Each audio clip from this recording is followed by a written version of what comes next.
bacakan bagaimana yang jual sepatu-sepatu bermerek palsu, tindak pidana semua. Bagaimana di pemerintahan penggunaan anggaran, efisiensi penggunaan anggaran negara. Kalau dicari-cari Bapak, kita penuh dengan kesalahan. Tidak akan habis kesalahan kita. Begitu juga di dalam rumah tangga kita, di dalam RT RW kita. Ingat, jangan lomba cari kesalahan Pak. Carilah kebaikan. Saling menasehati.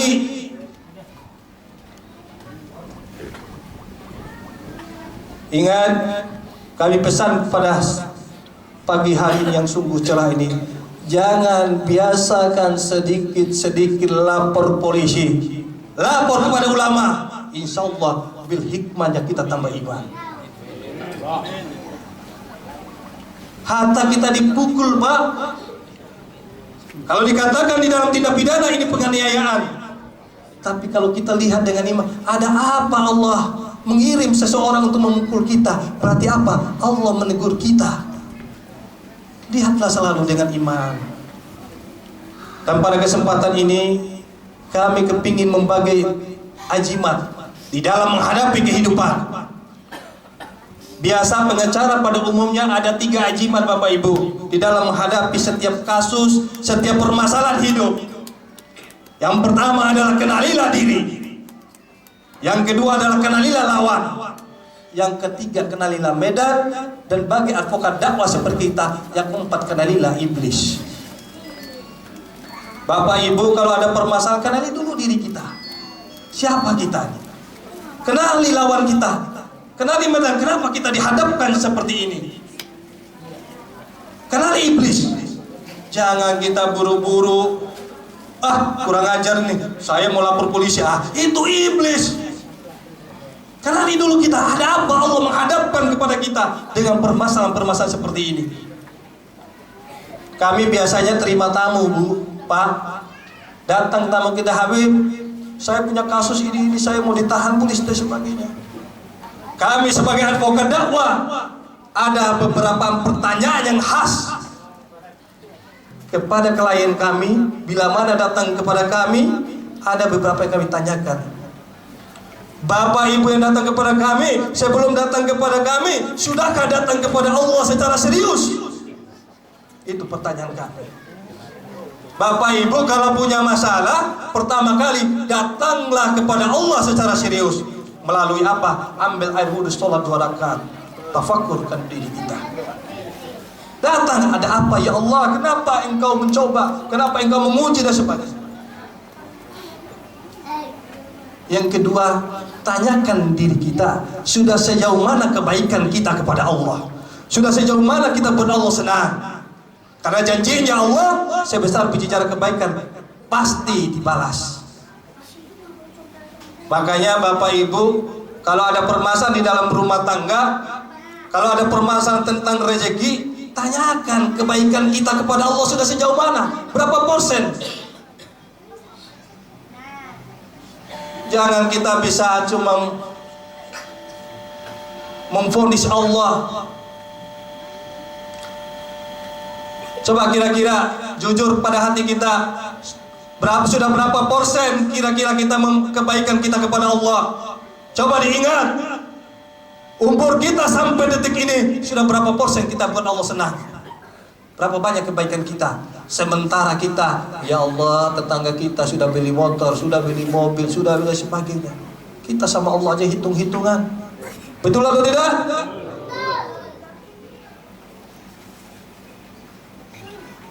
Kenalilah diri, kenali lawan, kenali medan, dan kenali iblis.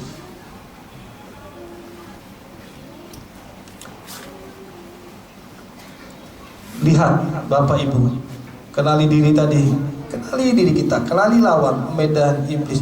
Begitu juga ajimat ini yang kami namakan bisa dipakai di dalam berbagai menghadapi keadaan, bahkan termasuk di dalam bisnis, termasuk di dalam dakwah sekalipun.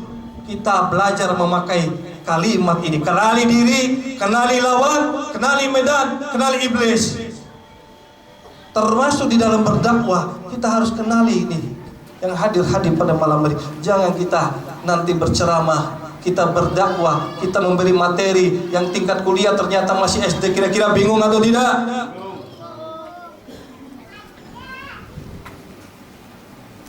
Penting sekali.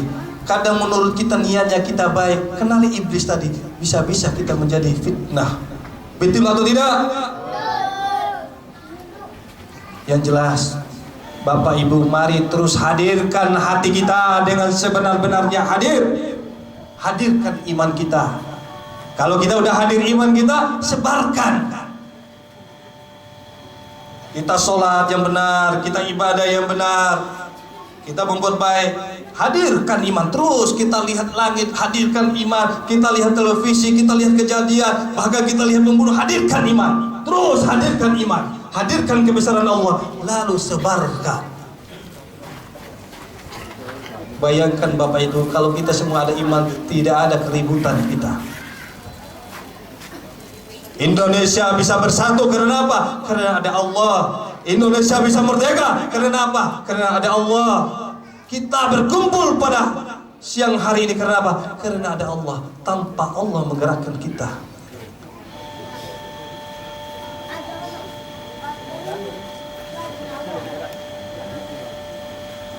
Itu yang kepingin kami sampaikan.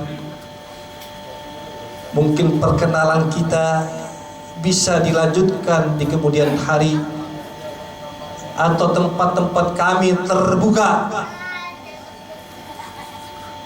Kapan saja bisa konsultasi hukum dan spiritual. Dan insya Allah musola ini akan menjadi keluarga besar Majelis Zikir RI 1. Ridho atau tidak? Insya Allah kita sukseskan. Jangan biarkan Bapak Presiden kita di sekelilingnya orang-orang yang tidak bertanggung jawab. Mari kita kelilingi beliau dengan majelis-majelis zikir. Nikmat atau tidak? Indonesia insya Allah apa yang diharapkan kita akan tercapai dengan baik. Amin. Dan sekali lagi kami mengucapkan kepada panitia, sukses buat panitia. Jangan merasa diri kita karena musola kita malu, kita tidak enak mengundang-undang para habaib, mengundang-undang para ulama, para kiai, para ustadz. Disitulah diuji para ulama mau tidak hadir di tempat-tempat seperti ini. Bukan kita hadir di tempat-tempat mungkin istana, mungkin tempat-tempat mewah. Justru kita harus hadir dimanapun kita berada. Di setiap undangan kita, selama kita bisa, kita penuhi dengan baik. Jangan beda-bedakan kita. Jangan merasa diri kita hebat. Jangan merasa diri iman kita sudah bagus, dakwah kita sudah bagus, kita sudah kaya. Illa rahmatan minna matadillahi, di dalam surat Yasin Allah selamatkan kita karena rahmat yang besar sampai suatu masa. Apalagi dengan dunia iman saja, dakwah kita saja bisa goyah, ada masanya. Tidak ada yang perlu kita sombongkan. Kita ada tidak. Kayak waktu itu ada panitia datang ke tempat kami, melihat rumah kami kemegahan, melihat parkir mobil kayak showroom, melihat gaya kami, melihat ini. Ya Allah, kami tidak berani Habib mengundang. Kami malu, kami pengen. Ya Allah, itu harta makhluk, tidak ada apa-apanya. Itu semua kita tinggalkan. Beliau-beliau walaupun petinggi-petinggi bangsa kita datangin, hadapi, minta. Justru disitulah kita akan melihat kejujuran imannya mereka, kejujuran kebaikan mereka terhadap kita. Jangan kita batasi dengan makhluk, jangan kita batasi dengan jangan. Wah, kita mah musola, jangan seperti ini. Kita harus yakin Allah kuasa, makhluk tidak kuasa. Ingat itu, Allah kuasa, makhluk tidak kuasa. Dan pesan terakhir kami, jangan ada ketakutan sedikit menghadapi makhluk. Kenapa? Setiap sholat kita selalu mengucap kalimat Allahu Akbar. Allah Maha Besar. Bapak Ibu coba diingat, berapa banyak kalimat Allahu Akbar kita di dalam sholat kita. Allahu Akbar, Allahu Akbar, Allahu Akbar. Selalu kita mengatakan Allah Maha Besar. tapi begitu menghadapi dunia, menghadapi permasalahan-permasalahan, kita kayak orang bingung. Betul atau tidak? Disitulah letak keimanan kita dilihat. Mudah-mudahan pada siang hari ini kita tambah iman, kita dapat menghadirkan iman dan menyebarkan iman. Amin. Mudah-mudahan majelis-majelis zikir di musola yang kita cintai ini, dakwah-dakwah di musola ini semakin hari semakin besar, semakin tahun semakin menggaung, sehingga cahaya kegelapan pun sirna, yang ada cahaya terang benderang. Mudah-mudahan nurnya Muhammad di musola ini bersinar, menyinari bangsa Indonesia. Rahmatnya Allah, hidayahnya Allah, kadang kita tidak tahu. Jangan kira di Istiqlal cuma di sana ada rahmat Allah. Di sini pun, dimanapun kita menggaungkan kalimat-kalimat Allah, kita berselawat, insya Allah ada rahmat Allah. Amin. Dan mudah-mudahan kita, saya sama bapak sama ibu tidak ada, Tuhan kita sama, yang menyatukan hati kita pada kesempatan yang dihadiri Allah. Dan mudah-mudahan dengan rahasia la ilaha illallah, Allah kabulkan segala hajat kita. Amin amin rabbal alamin. Al-Fatihah. Bismillahirrahmanirrahim. Alhamdulillahi rabbil alamin.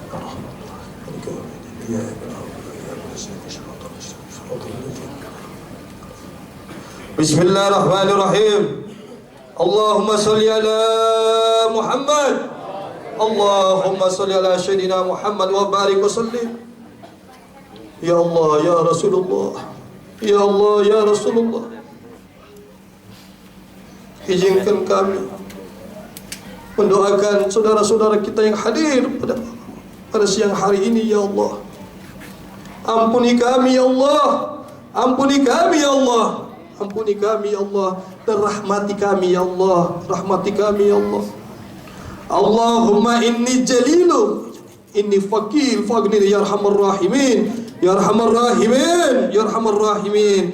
Allahumma ahyina bil iman wa amitna bil iman wa syuruna bil iman wa lihinna jannata mal iman. Allahumma sabitna mal wahdilana bil jinni wal iman.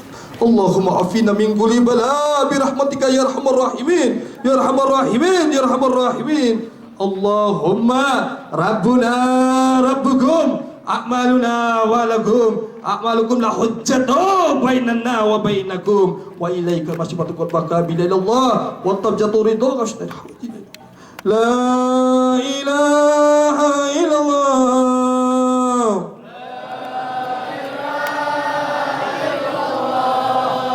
La ilaha illallah.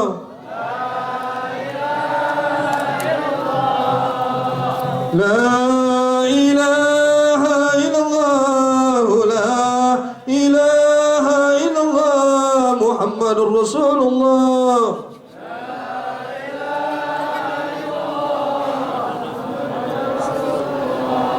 Ya Allah, ya Allah, ya Rasulullah. Kami memohon, ya Allah, kabulkan segala hajat kami, ya Allah. Kuatkan hati kami, ya Allah, menghadapi berbagai cobaan hidup ini, ya Allah. Sembuhkan kami yang sakit, ya Allah. Berkahi kami, ya Allah. Mudahkan kami segala urusan kami, ya Allah. Dengan rahasia la ilaha illallah Muhammad Rasulullah. Wa li kulli rahsi la ilaha illallah. Wa li kulli jambi astaghfirullah. Wa li kulli musibatin inna lillahi wa inna ilaihi raji'un. Tawakkal Allah wa la hawla wa la quwwata illa billah wa li kulli harakati wa syukur alhamdulillahi rabbil alamin. Al-Fatihah. Bismillah. Malikal ini alhamdulillah, selamat datang kita kehadiran Jawara Banten, Paku Bumi Indonesia. Luar biasa ini dari Kerajaan Banten ini, kita punya saudara-saudara. Ini suatu kehormatan pengajian kita kehadiran beliau. Tapi kami mohon karena tempatnya tidak cukup, tidak perlu kita abstraksi tentang kemampuan kita. Biarkan Allah tunggu tanggal mainnya, kita atraksi pada bangsa kita. Amin ya rabbal alamin. Mohon maaf lahir batin. Wassalamualaikum warahmatullahi wabarakatuh.